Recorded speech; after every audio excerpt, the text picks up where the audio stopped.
மறுபடியும் உங்க அனைவரையும் ஜூம்ல மீட்டிங் மூலமாய் உங்களை காணும்படிக்கு ஆண்டவர் எனக்கு கிருபை கொடுத்தாருன்னு தான் நான் சொல்ல முடியும். எனக்காய் நீங்கள் ஜெபிக்கிற உங்கள் அனைவருக்கும் மிகுந்த நன்றி உடையவனாக இருக்கிறேன். நான் நிற்பது நிர்மூலமாக இருக்கிறது தேவனுடைய சுத்த கிருபை. அதே நேரத்தில் உங்களுடைய நினைவு கூறுகிற அநேக நேரத்தில் ஆண்டவரிடத்துல என்னை நினைவு கூர்ந்து எனக்காக ஜெபிக்கிறேன். அந்த ஜெபத்துக்கு நன்றி சொல்லுகிறேன். என்னுடைய இருதயத்தில் இப்பெல்லாம் இப்போ நம்ம ஃபெமிலியரான வேர்டு எல்லார்கிட்டையும் நம்ம கேட்கணும். எல்லாருமே தேசமே பயப்படாதே மகிழ்ந்து கலிகூறு அப்படின்றாரு. இது கர்த்தர் உண்டு பண்ணின நாள், இதுல கலிகூர்ந்து மகிழ கடவும் அப்படின்னு இப்படிலாம் அங்க பார்த்தாலும் கர்த்தருக்குள்ள கலிகூறுங்கள் அப்படிங்க, கலிகூறுங்க அப்படிலாம் நிறைய அங்கங்க வார்த்தைகள் வேதத்துல பார்த்தோம்னா நிறைய வார்த்தைகள் கலிகூறுங்கள் அப்படின்லாம் எழுதப்பட்டு இருக்கும். இதை இந்த வார்த்தை பெரிய ஆக்சுவலா நான் இதை எப்படி எனக்கு எதுன்னு சொன்னா, நான் ஒரு நாள் ஒரு இதுல நான் ஜெபத்தில் உட்கார்ந்துட்டு இருக்கும்போது அந்த எண்ணம் எனக்குள்ள, ஆண்டவரே உண்மையா உங்களுடைய சமூகத்துல நான் களி கூறுறேன்னா இல்லை நான் சும்மா ஏதோ ஒரு இதுக்காக ஏதோ ஒரு ட்ரெடிஷனா ஒரு பாரம்பரியமா நான் உட்கார்ந்து இருக்கிறேன்னா, அது என்னுடைய இருதயத்துல உண்மையான ஒரு கலிகூறுதல் இருக்கா? நான் அப்படி ஒரு கலிகூறுதல்னா வெறும் அப்படி ஜோக் மாதிரி கிடையாது. உள்ளத்தின் ஆழத்துல நான் ஒரு விடுதலையாய் நான் ஒரு ஃப்ரீயா உம்மிடத்துல நான் வருகின்ற வேளையில ஒரு ஜாய், எனக்குள்ள இன்வர்ட்ல ஒரு ஜாய் இருக்கா? இப்படிலாம் எப்படி யோசிச்சிட்டே இருக்கும்பொழுதுதான் நான் ஆண்டவர்கிட்ட கேட்டிருந்தேன், லார்டு எனக்குள்ள அது மாதிரி நான் அந்த மாதிரி ஒரு ஜாய்ஃபுல்லா இருக்கிறேன்னா, ஒரு களி கூறுகிற ஒரு அனுபவம் எனக்கு அந்த இதுல இருக்கிறேன்னா அப்படின்னு கேட்டு இப்படி யோசித்து கொண்டே இருக்கும்பொழுதுதான் ஆண்டவர் ஒரு வார்த்தையை ஞாபகப்படுத்தினார்.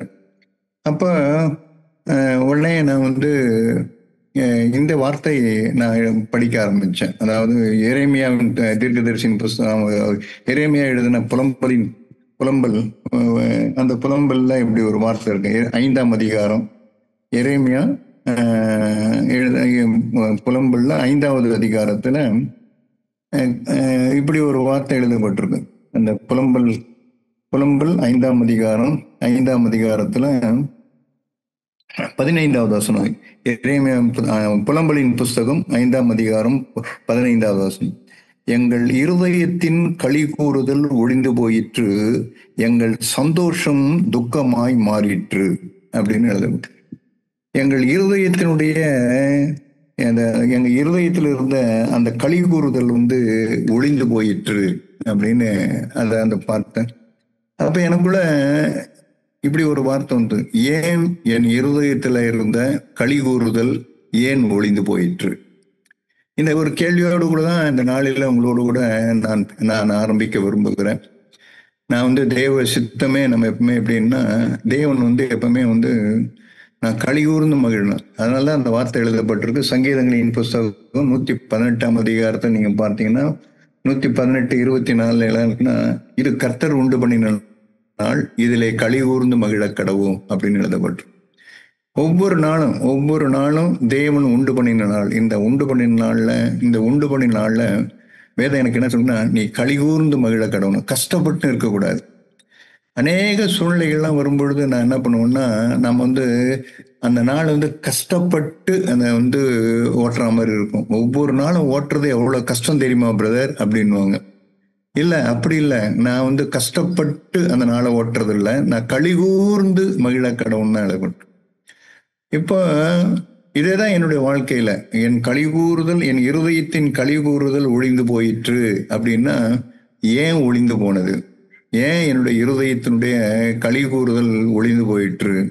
நிறைய பேர் சொல்லுவாங்க, நிறைய பணம் இருந்தா நல்லா சந்தோஷமா இருப்போம், அல்ல வசதிகள் இருந்தா சந்தோஷமா இருப்போம், நாங்க இது எப்படி எல்லாம் இருந்தா நாங்கள்லாம்னா, அதெல்லாம் ஒரு டெம்பரவரி தான். அந்த அந்த வேணா ஒரு இதுவா இருக்கும். ஆனா ரியல் தட் இஸ், அதாவது ஒரு உள்ளத்தின் ஆழத்துல நான் பார்க்கும்போது எப்படி இருக்குன்னா, எனக்கு அந்த கலிகூறுதல் எனக்கு இருக்கான்னு பார்த்தோம்னா இருக்கு. அந்த எங்க ஒரு மிஸ்ஸிங் இருக்கும்.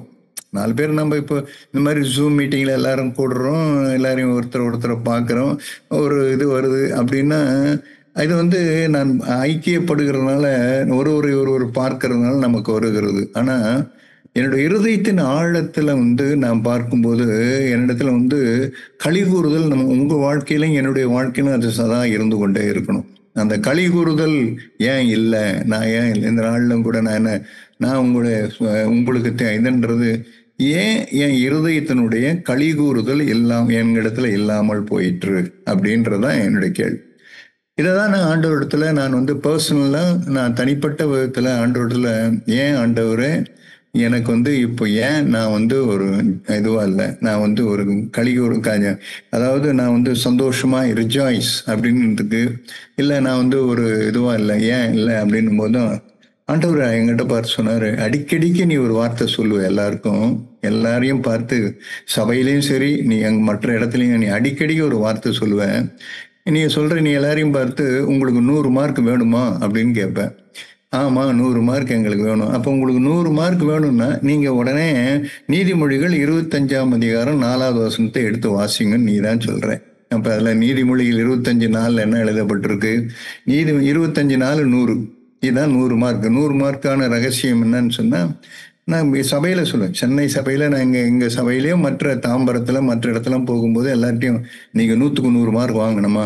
எல்லாருக்குமே தான், எவரிபடி எல்லாருக்குமே 100க்கு 100 மார்க் வாங்கணும் தான் ஆசை. 100க்கு 100 மார்க் நீங்க வாங்கணும்னு சொன்னா நீங்க நீதிமொழிகளின் புஸ்தகம் 25ஆம் அதிகாரம் 4ஆம் வசனத்தை எடுத்து வாசித்து பாருங்க அப்படின்னு சொல்லுவேன். அப்ப அதுல என்ன எழுதி இருக்கு? 25:4 100. அப்ப அதுல என்ன எழுதி வச்சிருக்குன்னா, நீதிமொழி 25:4 வெள்ளியினின்று களிம்பை நீக்கிவிடு, தட்டானால் நல்ல உடைமை பிறக்கும் அப்படின்னு எழுதப்பட்டிருக்கும். அதாவது அதுல என்ன எழுதுறாருன்னா, அது ஏற்கனவே நான் CFFGலையும் நான் சொல்லியிருக்கிறேன். ஆனால் மறுபடியும் அது உங்களுக்கு ஏன் நினைவு கூட்டுறேன்னா, என்னுடைய களி கூறுதல் ஏன் நின்று போனது அப்படின்னு சொன்னா, எனக்கு ஆண்டவர் சொன்னாரு, அங்க களிம்புப்பா, களிம்பு இருக்குது, அதனால்தான் உன் இருதயத்துல களி கூறுதல் இல்லாமல் போனது. எனக்கு அப்படியே எனக்கு ஒரு பெரிய ஒரு அது என்ன ஒரு லைட்டு ஒரு ஒரு அப்படியே என்னை ஒரு என்னை உரிச்சு காட்டினது போலவே எனக்கு உடனே உன் இருதயத்துல எப்பெல்லாம் உன் இருதயத்துல களிம்பு இருக்குதோ, அந்த இருதயத்துல களிம்பு இருக்கும் போதெல்லாம் உனக்கு களி கூறுதல் இருக்கவே இருக்காது. இதுதான். அதனாலதான் அவர் அந்த வார்த்தையை சொன்னார். அந்த வார்த்தை என்ன சொன்னார்னு சொன்னா, அவர் சொல்லும்போது எப்படி சொல்றாருன்னா, வெள்ளி இருக்குது, அந்த வெள்ளியினின்று நீ களிம்பை நீக்கிடு, அந்த களிம்பை நீக்கணும்னு சொன்னா, அந்த களிம்பை நீக்கும் போது என்ன வரும்னா, அந்த அந்த அந்த அந்த வெள்ளியை அதன் வெள்ளியின் மூலமாய் அந்த உடைமைகள்னா அந்த நகை இல்லைன்னா வேற என்ன, அந்த கொலுசு செய்வாங்க, அல்லது வேற எதனா வெள்ளி பாத்திரம் செய்வாங்க. வெள்ளியில நிறைய காரியங்கள் செய்வாங்க. அவன் என்ன பண்ணா, அவனுக்கு அது ரொம்ப ஈஸியா இருக்குமா, ஈஸியா செய்திருவானா. எப்படி அவர் ஈஸியா செய்யறாரு? அவர் ஈஸியா ஏன் செய்யறாருன்னா, அந்த வெள்ளியில களிம்பு இருக்குது. அந்த களிம்பு இருக்கும்போது அந்த களிம்பு இருக்கிறவரும் அவர் ஒன்றும் செய்யாது. இந்த களிம்பு என்ன பண்ணணும்னா, அது ஒரு பிரைட்டா, அந்த வெள்ளி பிரைட்டாகவும் இருக்காது சமயத்துல, அது அவரால் ஒன்றும் செய்யவும் முடியாது. அது செய்தாருன்னா அது என்ன பண்ணணும், அந்த வெள்ளி அவருக்கு அவருடைய அவருடைய எப்படி வணையணும்னு நினைக்கிறாரோ அது மாதிரி அவரால் வணைய முடியாது. அதனாலதான் ஆண்டவர் அந்த வார்த்தையை சொன்னாரு, நீ வெள்ளி இருக்குது, அந்த வெள்ளியின்று களிம்பை நீக்கிட்டீங்கன்னா நாம நல்ல உடமையை உணர்றோம். அதே போலதான் உன்னுடைய இருதயத்துல இருக்கிறது, நீ களிம்பு இருந்ததுன்னு சொன்னா, அந்த களிம்பு என்ன பண்ணுனா உன் வாழ்நாள் முழுவதும் உன்னை களிகூற பண்ணவே பண்ணாது. ஏன்னா ஜாலியா இருப்ப, ஃப்ரெண்ட்ஷிப்பு, வெளியே போற, நீ அங்க போற, இதெல்லாம் பண்றதுனால வேணா அது அவுட்வேர்டா இருக்கும். பட் உனக்கு தேவன் சொன்னது போல அந்த களி கூறுதல் உனக்குள்ள இருக்கவே இருக்காது. ஏதோ ஒரு ஏதோ ஒரு ஒரு மதவாதி போல ஒரு இதோ போல ஏதோ ஒன்று செய்யறதுனால நான் எப்படி காட்டிருப்பேன். ஆனால் ரியல் இருக்காது. ரியல் உனக்கு வேணும்னு சொன்னா, என்னுடைய இருதயத்துல, உங்க இருதயத்திலும் என்னுடைய இருதயத்திலையும் ஏதோ ஒரு களிம்பு இருக்குது. வேதத்துல நிறைய களிம்புகள் இருக்கு. நான் ஆண்டவரே நான் எதை சொல்றது, களிம்புன்னு எதை எடுத்து இதை நான் பேசுறது அப்படின்ட்டு எனக்கு ஒரு 2-3 நாளா இதேதான் எனக்கு ஒரு இது. ஆண்டவரே நான் எதை சொல்லணும், என்ன களிம்பு சொல்லணும், இதை பார்த்தா இதை சொல்லணும் போல தெரியுது, இதை பார்த்தா இதை சொல்லணும் போல தெரியுது, இதை பார்த்தா இதை சொல்லணும் போல தெரியுது. இவ்வளோ நீங்க இதுன்னும் போது இப்போ எனக்கு இப்போ எதை சொல்றது, நான் எதை விடுறது, எனக்கு ஒண்ணுமே புரியலையா. எனக்கு என்ன ஒரே எனக்குள்ள ஒரு உள்ளுக்குள்ள ஒரு போராட்டம் ஓடிக்கிட்டே இருந்தது. அப்ப ஆண்டவர் சொன்னாரு, நீ 3 சொல்லு போதும், 3 களிம்பு சொல்லு, இது போதும், நீ நிறைய சொல்லிட்டாரு. நிறைய எல்லாமே இயேசுவே சொல்றாரு, நான்ப்பா உங்ககிட்ட சொல்ல வேண்டியது நிறைய இருக்கு, நான் சொன்னேன்னா நீங்களாம் தாங்க மாட்டீங்க அப்படின்றாரு ஆண்டவர். அவரே அப்படி சொல்றாரு, நீங்க சொன்னீங்க நான் நிறைய சொல்ல வேண்டியது இருக்கு, நிறைய சொன்னா நீங்களாம் தாங்க மாட்டீங்கப்பான்றாரு. அதுதான் ஆண்டவர் இப்ப என்ன பண்றாருன்னா, நிறைய இருக்கு, ஆக்சுவலா நிறைய தான் இருக்குது, இல்லைன்னு சொல்ல. வேதத்துல வேதம் வந்து சும்மா ஏதோ ஒரு 2 3 சொல்லிவிட்டு போறது இல்ல. வேதம் வேதம் வந்து அது வந்து ட்ரெஷர், அது வந்து இது பொக்கிஷ சாலை. அது அதுக்குள்ள ஒரு ஒரு ஒரு ஒரு இதே நோண்டம் போனோம்னு சொன்னோம்னா, எனக்கு எனக்கு அதை அள்ளுறதுக்கு எனக்கு நேரம் இருக்காது, அது எனக்கு இதுன்றதுக்கு எனக்கு நேரங்க. வேதத்தை கற்றறிந்தவர்கள் ஒருவரும் கிடையாது, அதன் ஆழத்தை அறிந்தவர்களும் ஒருவரும் கிடையாது. ஏன்னா அவ்வளவாய் தேவன் அதில் வைத்திருக்கிறார். அப்போ நலமானதை பிரயோஜனமானதை நீ வந்து அவங்களுக்கு பேசணும். சும்மா ஏதோ எனக்கு களிமண்ணா என்ன இதுன்னு சொல்ல தெரியும் அப்படியெல்லாம் பேசிட்டு உட்காந்து, நலமானதை டே டு டே லைஃப், அவங்க அணுதின வாழ்க்கையில நலமானதை, அவங்களுக்கு பிரியமான, அவங்களுக்கு வந்து அவங்களுக்கு அது எந்த இதுவா இருக்கணும், எல்லாமே ஏதோ ஒரு இது மாதிரி நீ சொல்லிட்டாம நலமானதே இந்த ஒரு 3 காரியத்தை நீ நலமானதை மட்டும் நீ சொல்லிடு, அது போதும். அது அதுல வந்து அதுல இருந்து அப்புறம் தேவன் அதில் ஆவியானவர் அதன் மூலமா உங்ககிட்ட கிரியை செய்துக்கிட்டே இருப்பாரு. தேவன் வந்து என்ன பண்ணுவார், அதோட விடவே மாட்டார். ஆண்டவர் ஆண்டவர் என்ன பண்ணுவார்னா தொடர்ந்து அடுத்த காரியங்களை உங்களுக்கு காண்பிச்சு கொண்டிருப்பார். அடுத்தது வந்து இப்ப நான் காண்பிக்கிறது வெறும் ஒரு எனக்கு ஒரு இவரு பிரபாகரன் நினைக்கிறேன், பாண்டிச்சேரியில் இருக்கும்போது, நான் ஆரம்பத்தில் இருக்கும்போது முதல்ல ஒரு வார்த்தை, தேவனுடைய வார்த்தையை கொடுக்குற மனுஷன் வந்து ஐஸ் கோனை ப்ரிப்பேர் பண்ற ஒரு மாதிரி தான் இருப்பாராம். ஐஸ், அந்த ஐஸை போடுறதுக்கு முதல்ல அதுல முக்கியமானது என்னன்னா ஐஸ் கோன் ப்ரிப்பேர் பண்றது தான். எல்லாருமே ஐஸ் எடுத்து கொடுத்துறது இல்லை. முதல்ல ஐஸ் கோன் வந்து நல்லா அந்த அந்த கோன் இருக்க, அந்த கோனை வந்து அவர் கரெக்டா அது என்னன்னா அடுத்து போடுற ஆளுங்க என்ன பண்ணுவாங்கன்னா அதுல ஐஸ்கிரீமா போடுவாங்களாம். யார் எல்லாரும் ஐஸை சாப்பிட்டுருவாங்க, ஐஸ் கோனை எதுன்னு ஒன்று. அதுக்கு காரணமே என்னன்னா ஐஸ் கோன் தான் அது வந்து ஒரு இது, அந்த ஐஸை நிக்க வைக்கிறதுக்கு இதுவா இருக்கும். அதே போலதான் தேவன் கூட நேரத்தில் என்ன பண்ணுவோம்னா, இப்ப நான் கொடுக்கறது வேணா ஐஸ் கோனா கூட இருக்கலாம்.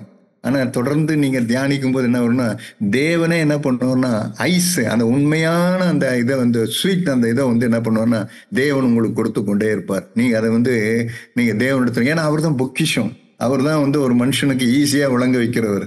பரிசுத்த ஆவியானவர் தான் ஒரு அவங்களுக்கு தாகத்தை தீர்க்கிறவர். நாம சும்மா ஒரு இதுதான், ஒரு ஹேண்ட் பம்ப் மாதிரி தான், அவ்வளவுதான், கொஞ்சம் தண்ணி தான். ஆனா தேவனிடத்துல போகும்போது என்ன வரும்னா அவர் வந்து அது அது வந்து நதி போல அது வந்து வந்து கொண்டே இருக்கும். அப்ப இத நான் இப்படி யோசிச்சிட்டே இருக்கிறேன். இப்ப யோசிச்சிட்டே இருக்கும்போது வேதத்துல இப்படிலாம் வருது. அப்புறம் இந்த ஆதாம் யாவாள், அப்புறம் அந்த அவரு அவரு இவரு அப்படின்னு சொல்லி நிறைய வருது. No, no, no. ஆண்டவர் சொன்ன முதல்ல இன்டர்நேஷனல் இன்டர்நேஷனல் களிம்பு ஒண்ணு இருக்கு அப்படின்னாரு. அது என்ன இன்டர்நேஷனல் களிம்பு? அது இன்டர்நேஷனல் களிம்பு என்னன்னா எல்லார் இடத்துலயும் இருக்கு, இது எல்லார் இடத்துலயும் உண்டு, இது எல்லாமே இது வந்து இதுல மாட்டாத ஆள் ஒருத்தர் கூட கிடையாது. எவ்வரிபடி எல்லாருமே மாட்டுவாங்க இந்த இன்டர்நேஷனல் இந்த களிம்புல. அந்த இன்டர்நேஷனல் களிம்பு என்ன சொல்றாருன்னா, இதை தான் வந்து நியாயாதிபதிகளின் புஸ்தகத்துல அவர் வந்து கிதியோன் வந்து இந்த இன்டர்நேஷனலுடைய இதை வந்து காட்டுறாரு. இப்போ கிதியோன் வந்து இஸ்ரவேல் ஜனங்களோடு கூட என்ன பண்றாருன்னா யுத்தத்துக்கு போகிறார். அப்ப யுத்தத்துக்கு போகும்போது நியாயாதிபதிகளின் புஸ்தகத்தை நீங்க நம்ம எல்லாரும் பார்ப்போம். நியாயாதிபதிகளின் புஸ்தகத்துல இருக்கு. இதுல வந்து அதுக்கு முன்ன நான் இன்னொரு வார்த்தை உங்களுக்கு சொல்ல விரும்புறேன். இந்த களிம்புன்னா என்னன்றதை நான் கண்டுபிடிக்கணும்னு சொன்னா, அது வந்து மற்றவங்க சொல்லிலாம் அதில் தெரியவே தெரியாதாம். நீதிமொழிகள் ஒரு வார்த்தை, இன்னொரு வார்த்தை என்ன இருக்குன்னா 14ஆம் அதிகாரம், நீதிமொழிகள் 14ஆம் அதிகாரத்துல பார்த்தீங்கன்னா, இருதயத்தின் கசப்பு இருதயத்துக்கே தெரியும், அந்நியன் அதற்கு உடந்தையாகான் அப்படின்னு. அப்ப என்கிட்ட இருக்கிற களிம்பு என்னன்றது வந்து எனக்கே தெரிஞ்சிடும். யாரும் வந்து இப்படி இப்படின்னு சொல்ல தேவையில்லை. ஆனா அந்த இருதயத்துல ஏன் என் களிக்குள் நின்று போன எனக்கே தெரிஞ்சிடும். இப்போ எனக்கு எனக்கு தெரிஞ்சனால்தான் ஆண்டவர் வந்து உடனே எனக்கு வந்து சுட்டி காட்டினார். இருதயத்துல களிம்பு இருக்கு, அந்த களிம்பு எடுத்து போட்டிருப்பாரு, நீ களிப்பாயிடுவேன். இப்போ என் சமூகத்துல வந்து நீ எப்படி இருப்பேன்னா ரொம்ப ஆனந்தமா இருப்பேன். நல்லா நான் பேசுறது உனக்கு தெளிவா கேட்கும், உன் மனசாட்சி உனக்கு கூர்மையா இருக்கும். ஆமா, நிறைய நான் பார்க்கறது அப்படிதான். உன் மனசாட்சியே உனக்கு கூர்மையா வந்துடும். விசுவாசம் தான் கேடகம், விசுவாசம் என்னும் கேடகம்னு எழுதப்பட்டிருக்கு. அந்த கேடகத்துக்கே ஒரு கேடகம் இருக்கு. இப்ப நான் சமீபத்தில் அதை பார்த்தேன். அந்த விசுவாசம் என்னும் கேடகத்தை நீங்கள் பிடித்தவர்களாய் நில்லுங்கள்னு எழுதுறாரு. சரி, விசுவாசம் என்னும் கேடகத்தை நான் பிடிச்சவனா நிக்கிறேன். என் வேதத்துல என்ன எழுதி வச்சிருக்கு, அந்த அந்த கேடகத்துக்கே ஒரு கேடகத்தை தேவன் வைக்கிறாரு. ஏன்னா அந்த கேடகத்தை இதன் நம்ம தாக்கும்போது இது இதுவா இருக்கும். அது என்னதுன்னு சொன்னா என்னுடைய மனசாட்சி தான், என்னுடைய சுத்தம், நான் மனசாட்சி. அதனாலதான் பவுல் அந்த வார்த்தை எழுதினார் தன் குமாரனுக்கு, நீ விசுவாசமும் நல் மனசாட்சி உடையவனுமாய் இரு. சிலர் இந்த நல் மனசாட்சியை தள்ளி விட்டு விசுவாசமாகிய கப்பலை சேதப்படுத்தினாங்க. அப்படின்னா அந்த கேடகத்தை அவங்க சேதப்படுத்துறாங்க. அப்ப சேதப்படுத்தாம இருக்கிறதுக்கு வர்றது என்னன்னா நல் மனசாட்சி.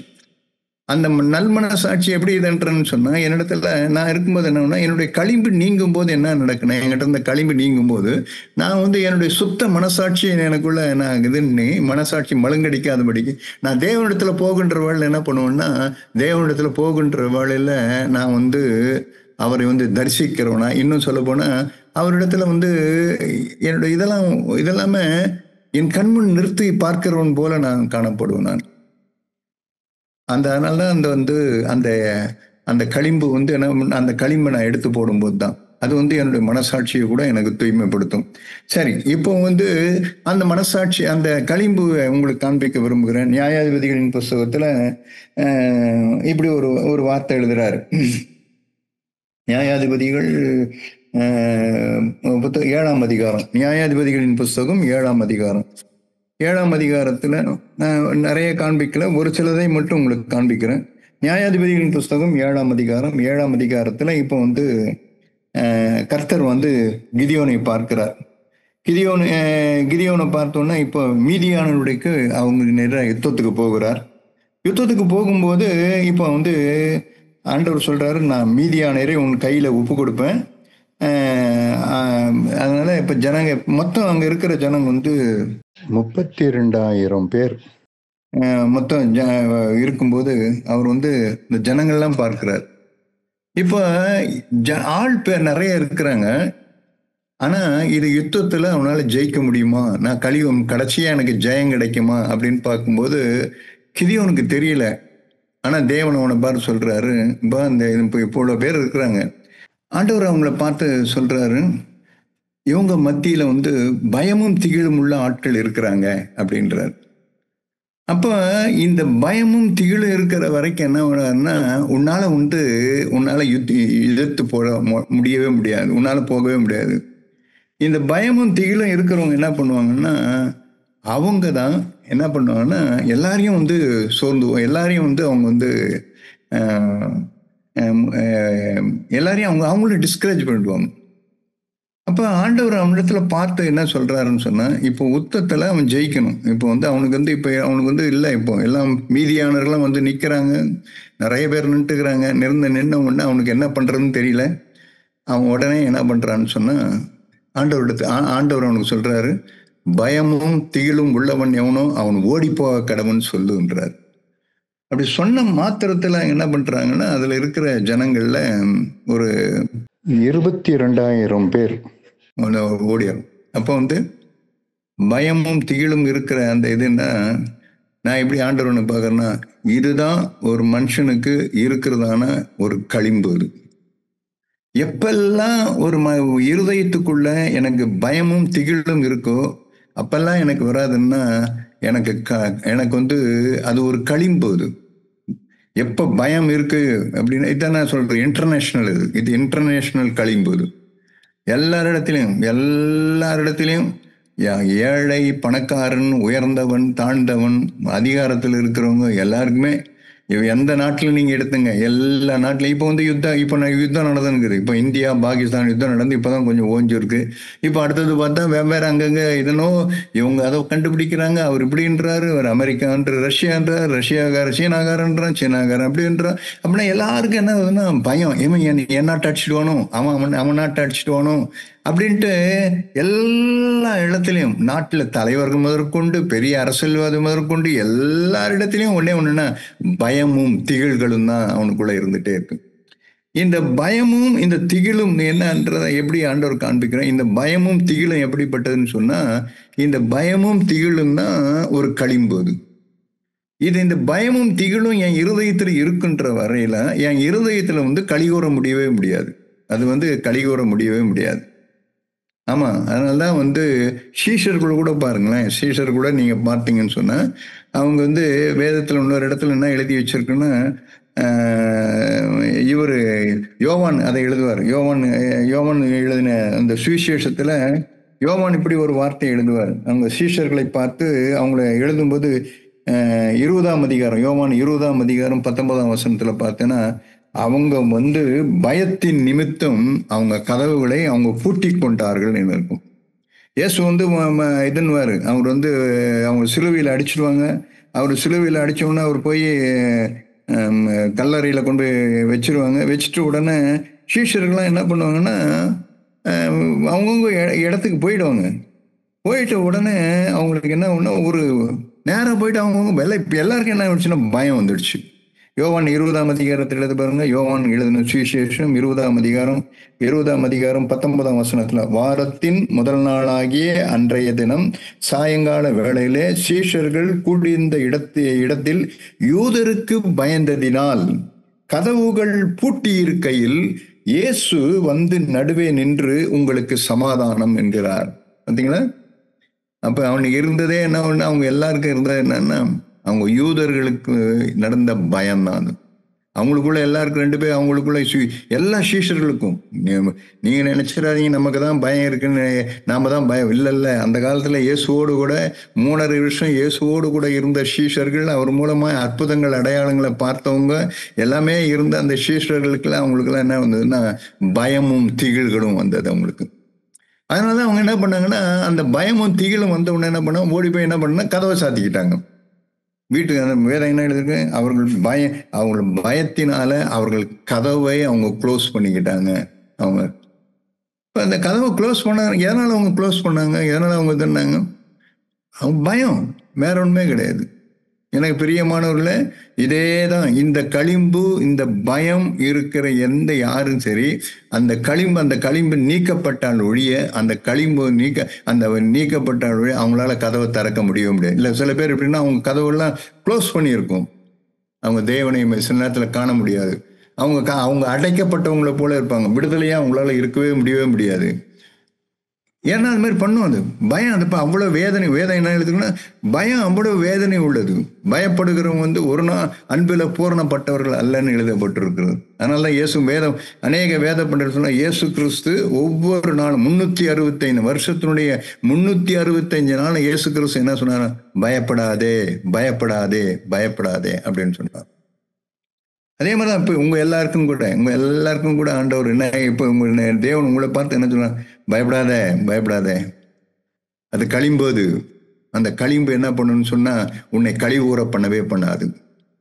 நீ சந்தோஷமா உன்னை வந்து ஏதோ உன்னை வாழ்நாள் முழுசு நீ வந்து அப்படியே முகத்தை நீளமா வச்சுக்கிட்டு ஏதோ ஒண்ணு பறி கொடுத்தது, இல்லை ஏதோ ஒரு இதுல கதவு அடைக்கப்பட்டு ஏதோ ஒரு அடைப்புக்குள்ள ஒரு இருக்கணும் அப்படின்னு நினைக்க, அதுக்காக நான் உன்னை அழைக்கல.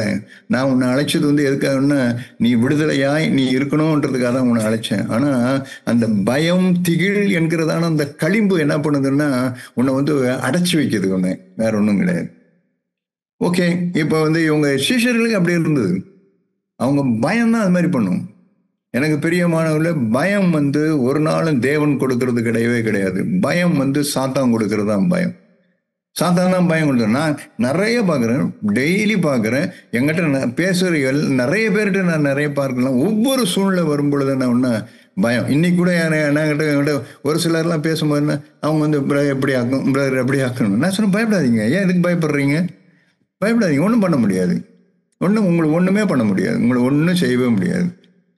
நான் ஒரு சில இதெல்லாம் நான் பார்த்துருக்கேன். பிரதர் என்னை வந்து ஜெயிலில் போட்டுடுறேன்றாங்க. பிரதர் என்னை வந்து அப்படி போட்டுடுறாங்க. என்னை வந்து பார்த்தியா உன்னை என்ன பண்ணுவேன்னு தெரியுமா நான் அப்படின்னு. பிரதர் ஒன்றும் நடக்காது. ஒன்றும் நடக்காது. உங்களுக்கு தெரியுமா, வேதத்தில் எழுதின முதல் புத்தகம் யோபுவின் புத்தகம். தேவன் யோபுவின் புத்தகத்துல வந்து எனக்கு சொல்லி கொடுக்குற ஒரு பாடம் என்ன தெரியுமா, ஒரு யோபு எனக்கு வந்து சொல்லும்போது, அவன் நீதிமான், அவன் தேவனுக்கு பயந்தவன் தான். ஆனாலும் கூட அவங்ககிட்ட இருக்கிற அவன் ப்ராப்பர்ட்டி, அவனுடைய பிள்ளைகள், அவனுக்கு உண்டானது யாதையும் சத்துரு அவனால தேவனுடைய பர்மிஷன் இல்லாம தொட முடியல. உங்களுக்கு தெரியுமா? உங்களுக்கு தேவன் பர்மிஷன் கொடுத்தாதான் எது ஒண்ணு அவனால செய்ய முடியும். அது வரைக்கும் உங்களை ஜெயில போடுவேன், உன்னை அதில் போடுவேன், இதில் போடுவேன்னு அதெல்லாம் பயப்படாது. தேவன் சொன்னாதான் உங்களை ஜெயில போட முடியும், இல்லைன்னா என்ன போட முடியாது. ஏன் நான் அவருக்கு ஆறுதலா இருக்குமான்னு சொன்னேன். உங்ககிட்ட தான் பிரதர் எல்லாரும் அதை பேசுறாங்க, எங்கிட்ட யாரும் இதை பேச மாட்டேன்றாங்க அப்படின்னு. அவன் ஏன் ஏன் அப்படி சொல்றேன்னா, என்ன அது மாதிரி யாருன்னா ஒருத்தர் இவனை ஜெயில தூக்கி போடுவேன்னு சொன்னா, போடுங்க, உள்ள ஜெயில போடுங்க. எனக்கு ரொம்ப நாள் ஆசை, ஜெயில இருக்கிறவனுக்குலாம் சுவிசேஷம் சொல்லணும்னு ரொம்ப நாள் ஆசை. கொஞ்ச நேரம் போயிட்டு அவனுங்க எல்லாம் போய் சுவிசேஷம் சொல்லிட்டு வந்துடுறேன். அங்கேயாவது கொஞ்சம் பேரை எதனா ஆதாயப்படுத்த முடியுமான்னு பார்க்குறேன் அப்படின்னு. அவர் என்னடா நம்ம இப்படி சீரியஸா சொல்றேன், இவர் இப்படி சொல்றாரு அப்படின்னு. இல்லை, ரியல் தான். ஏன்னா பயம் அவ்வளவு பட்டது, அவ்வளோ பயம், வேற ஒண்ணுமே கிடையாது. அந்த பயத்தினாலதான் நீங்க என்ன பண்றீங்க, அந்த அந்த பயம்தான் உங்களை என்ன பண்ணுதுன்னா, அநேக நேரங்களில நீங்க என்ன பண்றீங்கன்னா, இந்த பயம் என்ன பண்ணுதுன்னா உங்களை பேரலைஸ் பண்ணுது. நான் உங்களை மட்டும்ன்றதுல உங்களையும் என்ன பண்ணுதுன்னா, பயம் என்ன பண்ணுதுன்னா அது பேரலைஸ் பண்ணுது. அது களிம்பு, அது ஒரு பெரிய களிம்பு. அந்த களிம்பு என்ன பண்ணுன்னா, நீங்க கழிவுற முடியாதபடிக்கு உங்களை தடுத்துடுது. இங்க பாருங்க, அதனால கிதியோனுக்கு ஆண்டவர் சொன்னார், கிதியோன் நீ யுத்தத்துக்கு போன உடனே இவன்லாம் ஒண்ணுமில்லாத நேரத்துல ஏன்னா ஒண்ணு சொல்லிட்டானா இருந்தெல்லாம் வந்துடும். நீ உன்னால களி கூற முடியாது கிதியோன், உன்னால. ஆகவே நீ என்ன பண்ண, முதல்ல நீ களைந்து போட வேண்டிய ஒரு களிம்பு இருக்குன்னு சொன்னா அது பயமும் திகிலும் தான், வேற ஒண்ணும் கிடையாது. எனக்கு பிரியமானவர்கள, நீங்க உங்களுக்கும் சொல்றேன், இன்னைக்கு நீங்க களி கூறணும். நீங்க அனுதினமும் தேவன் சொன்னது போல, இது கர்த்தர் உண்டு பண்ணின நாள், இதுல நான் களி கூர்ந்து நான் மகிழ கடவன் அப்படின்னு சொன்னா ரியல். உங்களால தேவன் சொன்னபடி செய்ய முடியும். நீங்க அனுதினமும் உங்களால களி கூர்ந்து உங்களால வாழ முடியும். எப்படின்னு சொன்னா, தேவன் சொன்னது போல அந்த வெள்ளியிலிருந்து அந்த களிம்பன் என் இருதயத்தில் இருக்கிற அந்த பயம், அந்த களிம்பை நான் என்ன பண்ணேன்னா, நான் முற்றிலுமா அதை நீக்கப்படணும். களிம்பை நீக்கிறது என்னால முடியாது. நான் சும்மா நீங்க உங்க பயத்தையும் தீகளையும் நீங்க எடுத்து போட்டுருங்க, எல்லாம் வந்துடும், எல்லாம் வந்துடும்னா எனக்கு முடியலையே. அதான் பயத்தை எடுக்க முடியலையே என்னால. எனக்கு தான் பயந்து சதா பயந்துன்னு தானே இருக்கிறேன். உங்களோட கூட பேசுற நான் எப்படிப்பட்டவன்னு சொன்னா, என்னுடைய வாலிபத்தெல்லாம் என்ன பார்த்தீங்கன்னு சொன்னா, ரோட்ல இந்த இந்த இது அடிப்பாங்க, இந்த சாவு மோளம் அடிப்பாங்க, இல்லைன்னா வேற எதனா மோளம் அடிச்சாங்கன்னா உடனே நான் என்ன பண்ணேன், ஐயோ எம்மாமா என்னை காப்பாத்து அப்படின்னு சொல்லி எங்க அம்மா கிட்ட போய் கட்டி பிடிச்சு போனோம். ஏன்னா அவ்வளவு பயந்தாங்குழியா இருந்தோம் நான். ஆனா அவ்வளவு பயந்தாங்குழி தான் இல்லைன்னு சொல்ல. ஆனா உங்களுக்கு ஒண்ணு தெரியுமா, அதே மாதிரிதான் நான் சென்னைக்கு வரும்பொழுது நான் அப்படிதான் இருந்தேன், பயந்தாங்குழி தான். வீட்டுல இருந்து ஒரு இதுதான், எனக்கு ரொம்ப பயம். என்னோட பயம்னா பயம் கொஞ்சம் சொல்ல முடியும். எங்க அம்மா என்னை பார்த்து ஒரு வார்த்தை சொல்லுவாங்க. ஏன்னா எங்க அம்மா என்னை பார்த்து நான் வாலிபனா இருக்கும்போது வார்த்தை சொல்லுவாங்க, உன்னை புலி அடிச்சு சாகரையோ சாகலையோ எனக்கு அது தெரியாது, ஆனா கிளி அடிச்சே மானே நீ செத்துருவே அப்படின்னுவாங்க. அதாவது கிளின்னா பயம், கிளின்னா பயம். எங்க அம்மா இப்படி எனக்கு அப்பவே என்ன சொல்லுவேன், நீ புலி அடிச்சு சாகரையோ சாகலையோ அது ரெண்டாவது பட்சம், ஆனா கிளி அடிச்சே நீ செத்துருடா நீனு அப்படின்னுவாங்க. அது எனக்கு ரொம்ப இதுவா இருக்கு. அது ஒரு எனக்கு மோட்டிவேட் பண்ற மாதிரி இருக்கும். ஏன்னா பயம் ஒரு மனுஷன் அப்படி பண்ணிடும். ஆனா உங்களுக்கு தெரியுமா, அப்படிப்பட்ட இருந்தேன் உங்களுக்கு முன்ன தேவனுடைய பிரசன்னத்திலிருந்து நான் சொல்லுகிறேன். அப்படிப்பட்ட பயமாய் வாழ்ந்து கொண்டிருந்த என்ன தேவன் எப்படி தெரியுமா என்ன இருந்தாரு, தேவன் தம்முடைய பரிசுத்த ஆவியினால என்னை நிரப்புன அந்த நாள்ல இருந்து நான் சொல்றேன், கிட்டத்தட்ட என்னுடைய வாலிப வயதுல என்னுடைய 21, 22 வயசு இருக்கும். ஒரு நாள் என்னால ஒண்ணுமே செய்ய முடியல. நான் தோற்று போனேன். தோற்று போய் இப்படி பயத்திலையும் திகிலையும் வாழ்ந்து இருந்தேன். இங்கேயும் அங்க போனா அங்க காம்ப்ரமைஸ் பண்றேன், வீட்டுல போனா வீட்டுல காம்ப்ரமைஸ் பண்றேன், இங்க சபையில வந்தா சபையில காம்ப்ரமைஸ் பண்றேன், அவங்களுக்கு ஆமாஞ்சாமி போடுறேன், இங்கேயும் ஆமாஞ்சாமி போடுறேன். ஒண்ணுமே தெரியல. மத்தாளத்துக்கு 2 பக்கம் இடின்ற மாதிரி இருந்த ஒண்ணுதான் ஆண்டவரிடத்துல போய் ஒரு நாள் போய் என்னை அர்ப்பணிக்க ஆரம்பிச்சேன். ஆண்டவரே என்னால முடியல, எனக்கு ஒண்ணுமே பயமா இருக்கு, இங்க போனா இவங்க எதனா சொல்லுவானு பயமா இருக்கு, இங்க வந்தா சபையில எதனா சொல்லுவாங்களோன்னு பயமா இருக்கு. பயம் பயம் பயம் பயம் திகில், இதுதான் என் வாழ்க்கை. இந்த நிலைமையில தான் நான் என்ன பண்ணேன், ஆண்டவரிடத்துல போனேன். இந்த இடத்துல தான் ஆண்டவர்கிட்ட போய் அன்றைக்கு தான் ஆண்டவரிடத்துல என்னை முழுதுமா என்னை அர்ப்பணிக்க ஆரம்பித்தேன். ஏன்னா ஆண்டவரிடத்துல வைக்கும்போதுதான் எனக்கு பிரியமான நான் சொல்றேன், தேவன் தம்முடைய பரிசுத்த ஆவியை என்பது சம்பூர்ணமாய் ஊற்ற ஆரம்பித்தார். என் தேவனின் மேல ஆவியை ஊற்ற ஆரம்பித்த உடனே எனக்கு என் வாழ்க்கையில முதல்ல நடந்ததுன்னா தைரியம் அடைய ஆரம்பித்தேன். பயம் உடனே அது எகிர ஆரம்பிச்சு. ஒரு நாள் இல்லை, ஒரு நாள் அது என்னவே இல்லை. அதுக்கப்புறம் வீட்டுல போனோன்னே நான் சொன்னேன், நோ நான் ஒரு இயேசுவை அறியாத ஒரு குடும்பத்திலிருந்து பண்ணேன், நான் இனிமேல் இதெல்லாம் இந்த மாதிரி இந்த ஆராதனைலாம் நான் செய்ய மாட்டேன் அப்படின்னு சொல்லிட்டு வாலிபத்துல கிட்டத்தட்ட எனக்கு 22 வயது இருக்கும். சென்னை பட்டணத்துல ஒண்ணுமே இல்லை, எனக்கு ஒரு சோர்ஸும் கிடையாது. ஆனாலும் கூட தேவன் கொடுத்த அந்த தைரியத்துல வெளியேற ஆரம்பித்தேன். பயம் உங்களை விட்டு எடுபடணும்னு சொன்னா பரத்தினுடைய அக்கினி உங்களுக்கு நிச்சயம் உங்களுக்கு அவசியம். ஆமா, வெள்ளியில களிம்பு இருக்குன்னா அந்த களிம்பு எப்படி எடுப்பாங்க? சும்மா சோப் போட்டு, இல்லைன்னு சில பேர் சொல்றது அது நகையில களிம்பு இருக்கும். வெள்ளிக்கு போன நகையில களிம்பு இருந்தா அதுக்கு ஆசிட் ஊத்துவாங்க, அதெல்லாம் களிம்பு. ஆனா வெள்ளியில களிம்பு இருந்தா என்ன பண்றது? வெள்ளி கட்டி இருக்கு, அந்த வெட்டி அதை என்ன ஆசிட் ஊத்தி நான் என்னத்த பண்றது? என்ன பண்ணுவாங்கன்னா நெருப்புல போடுவாங்க சமயத்துல. அதுல அக்கினி அதுல போடணும். எப்போ அந்த வெள்ளியில அந்த வெள்ளிக்கு குகையும்னா என்னதுன்னா அந்த இதுல போட்டுருவாங்க. போட்டோன்னு அந்த இதை என்ன பண்ணா அந்த வெள்ளி அந்த வெள்ளியை உருக்கி என்ன பண்ணா அதுல இருக்கிற வெள்ளிய தனியா களிம்ப தனியா பிரிக்கும். ஆமா, களிம்பு நீக்கணும்னு சொன்னா எனக்கு தேவன் பரத்திலிருந்து அவர் அக்கினியை உங்கள் மீது என் மீது அவர் போடணும். எப்ப? அதனால ஆண்டவர் அந்த வார்த்தையை சொன்னார். இயேசு கிறிஸ்து அந்த வார்த்தையை சொன்னதுக்கான உனக்கு பயம் போகணுமா? அதனால ஆண்டவர் அந்த வார்த்தையை சொன்னாரு. உங்களுக்கு பரிசுத்த ஆவினாலும் அக்கினியினாலும் உங்களுக்கு அவர் ஞானஸ்தானம் கொடுப்பார். பரிசுத்த ஆவி உங்களிடத்துல வருகின்ற வேளையில நீங்கள் பலன் அடைவீர்கள்னு சொன்னார். பிரியமானவர்களே, பயம் எகரணும்னு சொன்னா நான் தேவனுடைய பரிசுத்த ஆவியினுடைய அந்த அபிஷேகத்தை நீங்களும் நானும் வாஞ்சித்துக் கொண்டு ஒவ்வொரு நாளும் நீங்க கேட்கணும்.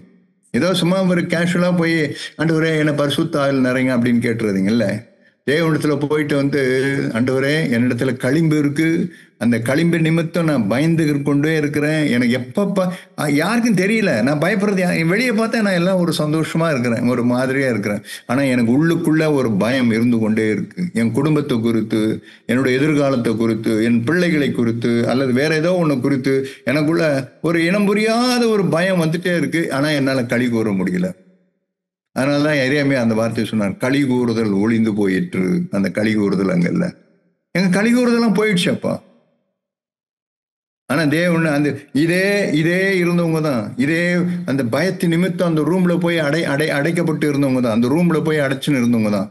ஆனா தேவன் தம்முடைய பரிசுத்த ஆவியை அவங்களுக்கு அவங்களுக்கு வெளிப்பட்டு அவங்களுக்கு வரும்போது என்னன்னா அப்போஸ்தலர் நடபடி போய் பார்த்தீங்கன்னு சொன்னா அவங்க மேல் மாடியில போய் எல்லாரும் கூடுறாங்க. கூடின உடனே என்ன நடக்குதுன்னா அது வேற அங்கேயும் போய் வெள்ளம் கூடி உட்காந்து வெதுன்ட்டே இருக்கிறாங்க.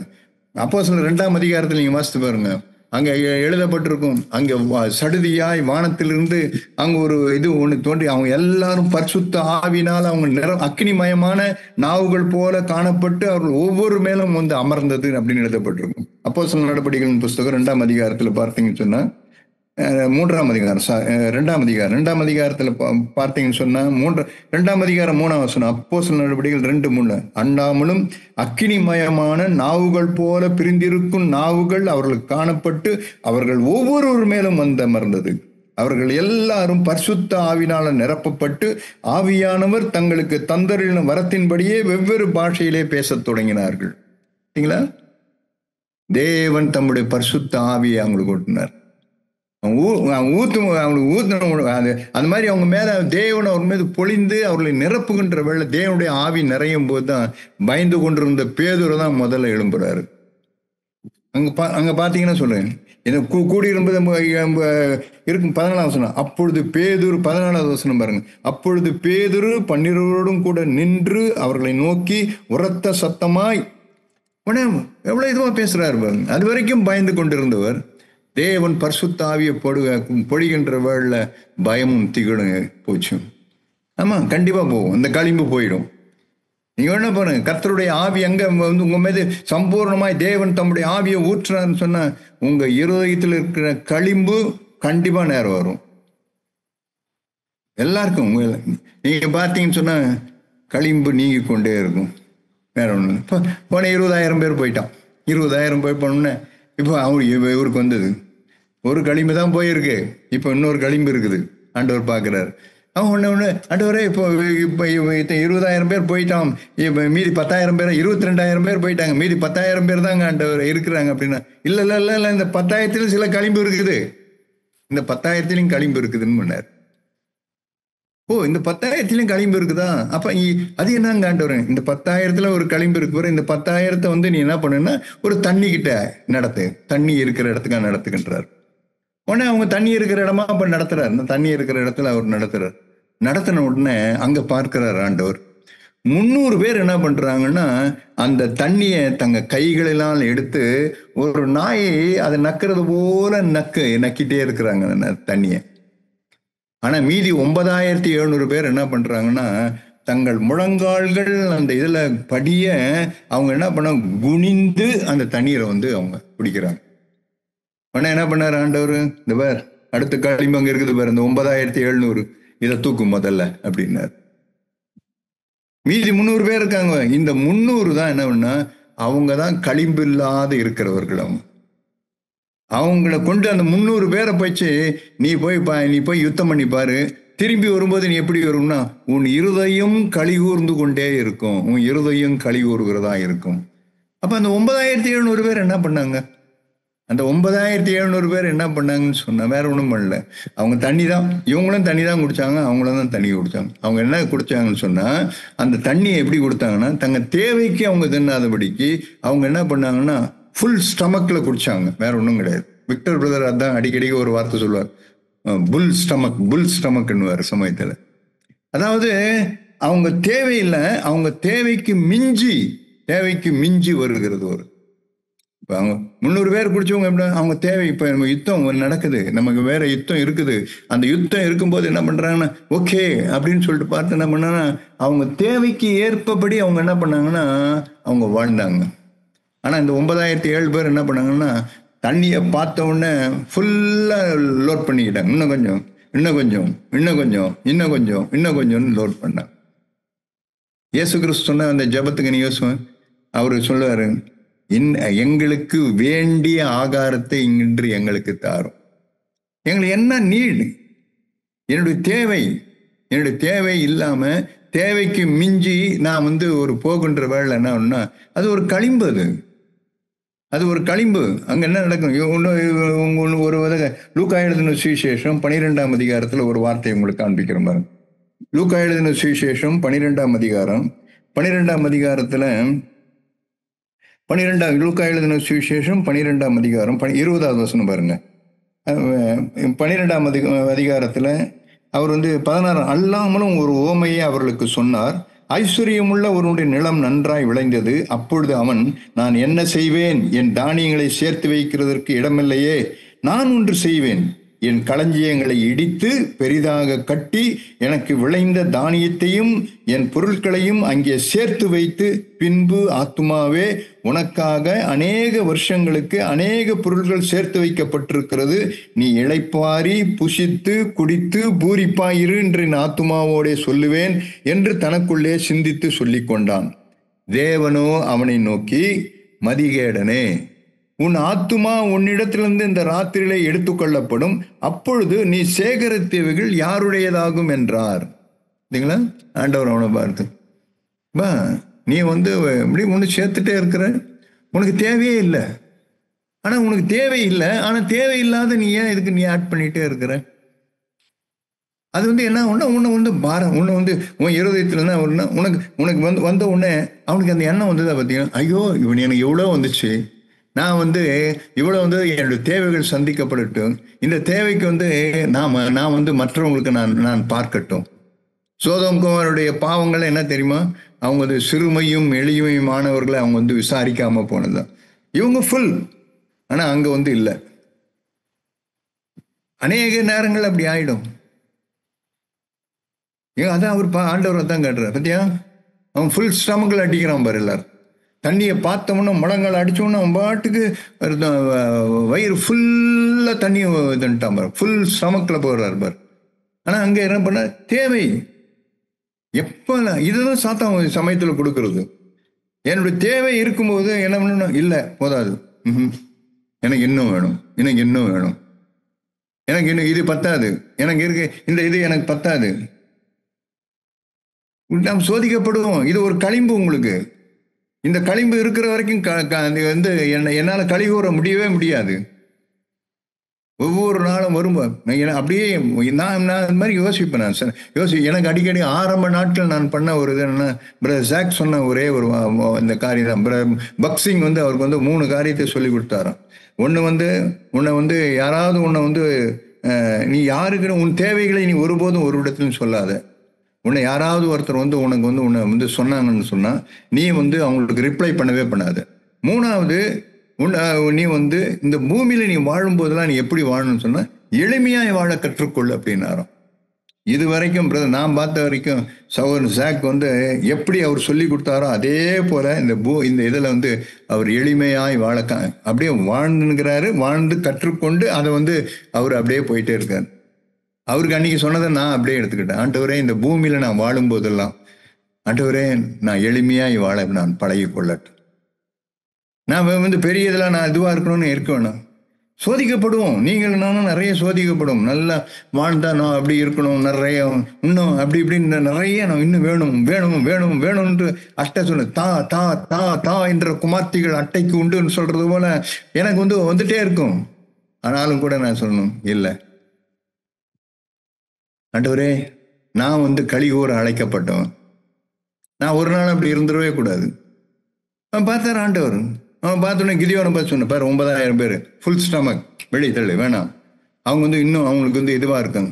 மீதி இருக்கிற தண்ணி எடுத்து தங்கள் தேவைகளுக்காக வாழ்ந்தான் பாரு, அவனை மட்டும் தனியாக பிரியினார். அப்போ தேவனை கழிச்ச 2வது களிம்பு பாருங்க. முதல் களிம்பு பயமும் திகிலும் இருக்கிறது போச்சு. அது போயிடுச்சு. அது இது ஒரு 22,000 பேர். இப்போ 9,000. இது பாவம் தெரியாது இது நமக்கு இல்லை. ஆனால் இது வந்து எனக்கு கழிவுற பண்ணல.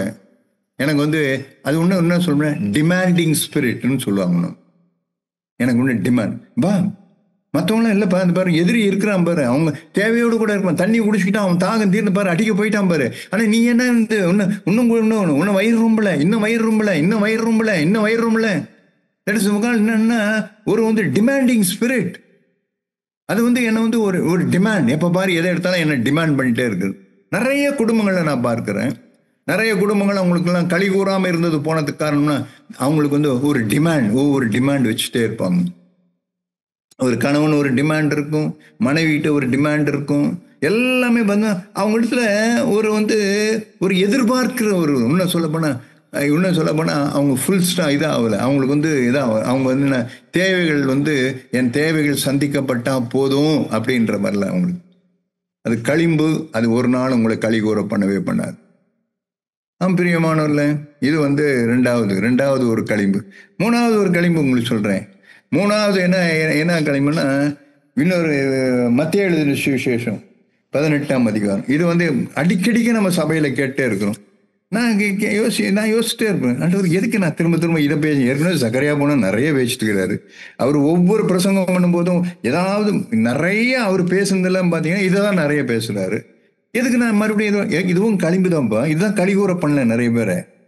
மத்தேயு 18ஆம் அதிகாரத்துல மத்தேயு எழுதின சுவிசேஷம் 18ஆம் அதிகாரம் 18ஆம் அதிகாரத்துல அங்க பார்த்தீங்கன்னா இயேசு கிறிஸ்து ஒரு வார்த்தை சொல்லுவாரு.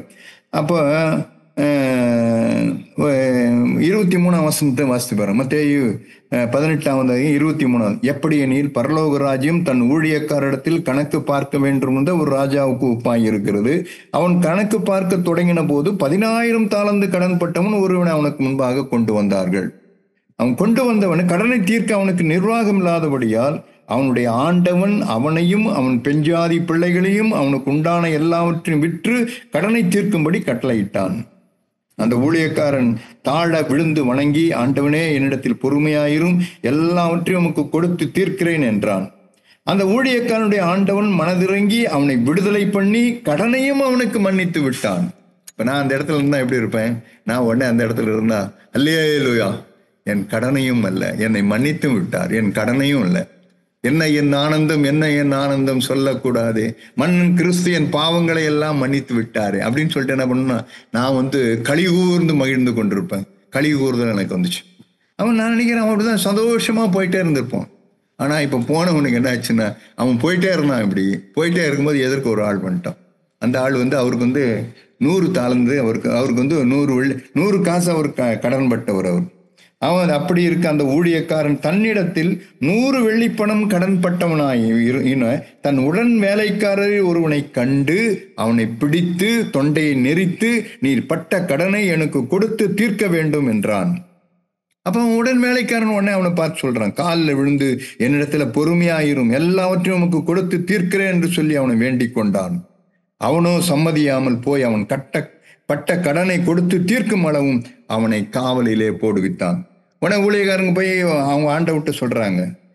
அவர் சொல்றாரு 33ஆம் வசனம், நான் உனக்கு இறங்கினது போல நீயும் உன் உடன் வேலைக்காரனுக்கு இறங்க வேண்டாமோ என்று சொல்லி அவனுடைய ஆண்டவன் கோபமடைந்து அவன் பட்ட கடனை எல்லாம் தனக்கு கொடுத்து தீர்க்கும் அளவும் உபாத்திக்கிறவரிடத்தில் அவனை ஒப்பு கொடுத்தான். பார்த்தீங்களா, போன சந்தோஷம், போன களி கூறுதல் திரும்ப வந்துடுச்சு. ஏன் இப்போ புலம்பல்ல சொல்றாருல, தீர்க்கதரிசி சொல்ற, ஆண்டவரே என் இருதயத்தின் களி கூறுதல் நின்று போயிற்றே. ஏன் நின்று போயிற்றே? களி கூறுதல் தான் இருந்தேன். ஆனா நீ என்ன பண்ணலன்னு சொன்னா, பிறருடைய பாவங்களை, பிறருடைய நீ உங்ககிட்ட களிம்பு, மன்னிக்க முடியாத மன்னியாமை என்கிறதான களிம்பு, வேற ஒண்ணும் கிடையாது. அந்த களிம்பு இருக்கிற வரைக்கும் என்ன வரும்னா, அதுல அந்த என்ன நல்ல உடைமை பிறக்கவே பிறக்காது, களி கூறுதல் வரவே வராது. களிம்பு ஒரு நாளும் உங்களையும் என்னையும் களி கூற பண்ணவே பண்ணாது. நம்ம அதை தான் ஞாபகம் வச்சுக்கணும். ஏன் என்னிடத்துல நான் களி கூறல? ஏன் என்னிடத்துல என்ன களி கூறுதல் என்னிடத்துல ஏன் அற்று போயிற்று? ஏன் இருதயம் என்ன நிறைய நம்ம ஒவ்வொரு நாளும் எப்பெல்லாம் எனக்கு மன்னிக்கிற அந்த இது வரலையோ, அந்த மன்னிக்கிற சிந்தை வரலையோ, அப்பவே என்ன பண்ணா என் இருதயத்துல களி கூறுதல் நின்று போயிடும். அது யாரா இருந்தாலும் சரி.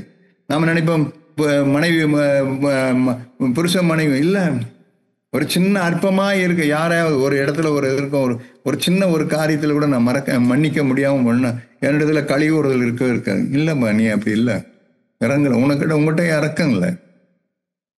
தேவன் என்னை இதன மாட்டார். ஆனா அவருடைய இருதயம் என்னை குறித்து துக்கமாயிடும். நான் அடிக்கடிக்கு பிரசாக் ஒரு 1/2 மணி நேரத்துல ஒரு ஜபம் அவர் இதை சொல்லுவார், ஆண்டவரே நீங்க துக்கப்படுறது தான் என்னுடைய துக்கமா இருக்கணும், நீங்க சந்தோஷப்படுறது தான் என்னுடைய சந்தோஷமா இருக்கும். நீங்க இந்த காரியத்தை நிமித்து நீங்க துக்கப்படுறீங்கன்னு சொன்னா எனக்கு அந்த துக்கம் ஆண்டு. நீங்க இந்த காரியத்தில் நீங்க சந்தோஷப்படுறீங்கன்னா நானும் சந்தோஷமா இருக்கேன். இப்படி நமக்கு என்ன இருக்கா பாருங்க. இப்ப யோசித்து பாருங்க, இது இது புதுசு கிடையாது. இப்ப நான் பேசுறதெல்லாம் உங்களுக்கு புதுசு கிடையாது. எத்தனையோ முறை எவ்வளவோ சகோதரர்கள் CFFGல வந்திருக்கு, எத்தனையோ சகோதரர்கள் உங்களுக்கு அவங்க சொல்லியிருப்பாங்க, ப்ளீஸ் மற்றவர்களை மன்னிக்க கத்துங்க, பிறரை மன்னிக்காம இருக்காதீங்க. அவங்க எதனாலும் கூட ஓகே, அதை நீங்க ஃபர்கிவ் அப்படின்னு வருவார். இப்ப நீங்க யோசித்து பாருங்க, இந்த களிம்பு இன்னும் நம்ம சொல்றோம், ஆனா இந்த களிம்பு இருக்காம பாருங்க. இவன் களி கூறந்தானே, இவனுக்கு இருந்த களிம்பை எடுத்து போட்டான். இவன் பட்ட கடனையும் அவனை மன்னிச்சுட்டு அவன் பட்ட கடனையும் போட்டு களி கூர்ந்து கொண்டு இருந்தவன் இப்ப என்ன பண்ணிட்டான்னா, தலைவர் போய் மறுபடியும் போய் ஜெயில போய் மாட்டிக்கிறான். இப்ப என்ன ஆயிடுச்சு, உன் களி கூறுதல் போயிடுச்சு. இப்ப ஜெயில என்னன்னா, நீ உபாத்திக்கிற, உன்னை ஜெயில சும்மா பயப்பட போய் ஜெயில போய் நீ இரு அப்படின்னு சொல்ல, அவன் ஜெயில போட்டு என்ன பண்ணான்னா அவனை டார்ச்சர் பண்ண ஆரம்பிச்சாங்க. அப்படி எப்படி இருந்திருப்பான் அவன்? அவனுடைய களி கூறுதல்லாம் நின்று போனது. எனக்கு பிரியமானவர்ல, இதுதான் களிம்பு. இன்னும் நிறைய இருக்கு வேதத்துல. நீங்க நான் சொன்னது போல நீங்க தியானிச்சு பார்த்தீங்களா, நிறைய களிம்பு இருக்கு, இன்னும் நிறைய களிம்பு இருக்கு. ஆனா இன்னைக்கு நான் சொல்ல வேண்டிய இந்த களிம்பு தான் உங்களுக்கு நான் சொல்றேன். பயமும் திகிலும் இருக்கா? நீங்க பயந்து கொண்டே இருக்கிறீங்களா? இன்னும் அந்த களிம்பு போலே இது எல்லாம், இந்த களிம்பெல்லாம் போனோம்னு சொன்னா நான் சொன்னது போலதான். இந்த களிம்பெல்லாம், இது களிம்பு, இந்த களிம்பெல்லாம் போனா ஒரே ஒரு வழிதான், தேவனுடைய பரிசுத்த அக்கினி உங்க மேலே என் மேலே இறங்கியே தரணும். நான் தேவனிடத்துல கேட்கணும், ஆண்டவரே உங்களுடைய ஆவியினால உங்களுடைய அக்கினியினால என்னை நிரப்புங்க, இது என்னுடைய களிம்பு எல்லாவற்றையும் நீக்கி போடுங்கன்னு சொல்லுங்க. நான் சொல்றேன் பாருங்க, நீங்க உங்க ஒவ்வொரு நாளும் இது கர்த்தர் உண்டு பண்ணின நாள், இதிலே களி கூர்ந்து மகிழ கடவும். நீங்களே நான் ஒவ்வொரு நாளும் எப்படி இருப்பேன்னா, நான் களி கூர்ந்து மகிழ்றவனா இருப்பேன். நிறைய பேர் நிறைய சொல்லுவாங்க, ஆண்டவர் சொல்லுவார், விட்டுருப்பா அதெல்லாம் கண்டுக்காத, விட்டுரு அப்படி, நீ பேசாம இரு, அமைதியா இரு, நீ வேண்டாம், உனக்கு பயமா இருக்கும். சாத்தானுடைய தந்திரம்னா இப்பெல்லாம் சாத்தானுடைய தந்திரமே என்ன, எப்படி இருக்குமா? சாத்தானுடைய தந்திரம் எப்படி திரும்ப இருக்கும்? அவன் வந்து டைரக்டா உங்களை கரைப்படுத்த மாட்டான். அதாவது சுத்தி வருவான். பந்து இங்க அடிச்சு அந்த பந்து அப்படி போய் இப்படி போய் கிடைச்சா என்ன வந்து ஹிட் பண்ற மாதிரி அடிப்பான். என்ன டைரக்டா அட்டாக் பண்ண மாட்டான்.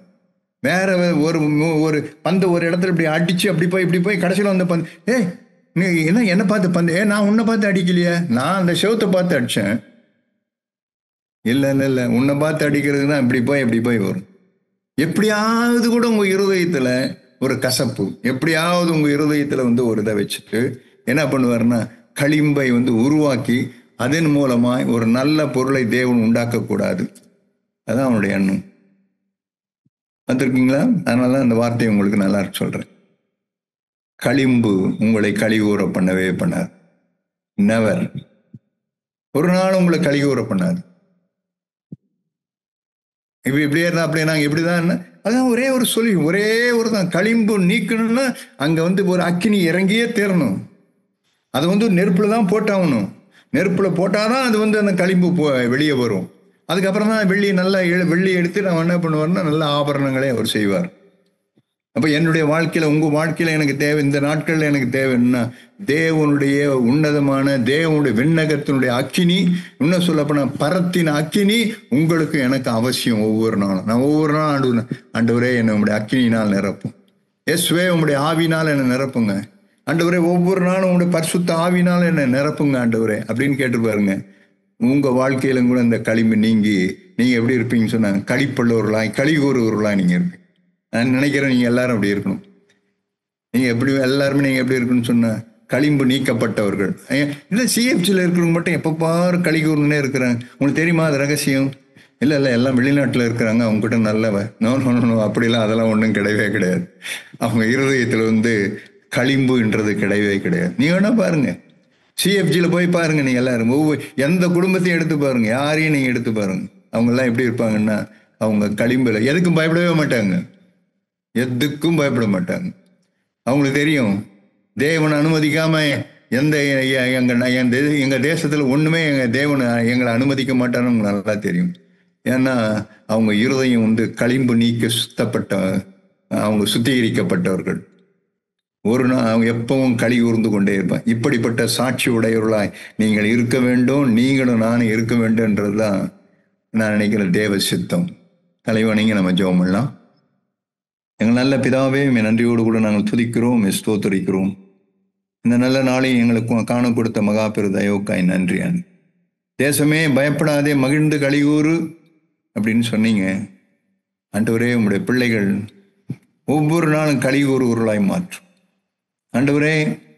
தம்முடைய தேவ பிள்ளைகள் களிகூறாதபடிக்கு ஆண்டவரே அவர்கள் வாழ்க்கையில இருக்கிறதான இந்த களிம்புகளை ஒவ்வொன்றையும் நீர் சுட்டெரிக்கும்படி நோக்கி நாங்கள் கெஞ்சிக்கிறோம்.